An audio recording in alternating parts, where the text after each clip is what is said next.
chapter 2, look with me now at verse number 3 and verse number 4. The word Antichrist is not used here, but a synonymous word, and words are used: oppose, exhort against Christ. Look what this says. 2 Thessalonians chapter 2, verse number 3 says, let no man deceive you by any means, for that day shall not come, except there come a falling away first, and that man of sin be revealed, the son of perdition. So who is the man of sin?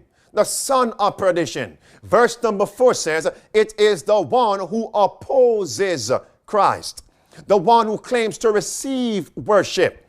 It is the Antichrist. Verse number 4, the man of sin, the son of perdition, who opposeth and exalteth himself above all that is called God, or that is worshipped, so that he as God sitteth in the temple of God, showing himself to be God. Now, which entity on this earth has men, or primarily a man, who claims to be standing in the place of Christ, at the same time opposing Christ and opposing the truth of Christ? This man who claims that he must receive worship from everybody on this earth, historically and presently. That entity is popery.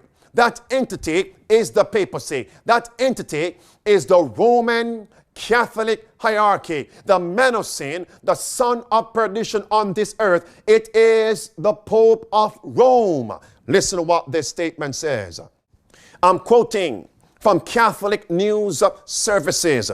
Look at this screen here at line number 3, letter E. What is our title there? It says the Pope is the vicar of Christ, the one who stands in the place of Christ, the one who is Christ's substitute on this earth. Yet the Pope of Rome, as we will see, and all previous popes have opposed Christ and magnified themselves against Jesus Christ, claiming that people must reverence and give them homage and worship them. Look with me, my friends. This is from the Vatican archive. Have you ever taken a good look at the flag of the Vatican? There are two keys crossing each other. One is gold and one is silver. Listen what that means. It says here, since the 16th century, the 14th century, the two crossed keys have been the official insignia of the Holy See. The gold one on the right alludes to the power in the kingdom of the heavens. The silver one on the left indicates the spiritual authority of the papacy on earth. The mechanisms are turned up towards the heaven, and the grips of the keys turned down, in other words, into the hands of the vicar of Christ, the Pope, showing the Pope has power as God on this earth. The Pope has power as God in heaven. Is that not the Pope showing that he is the Antichrist?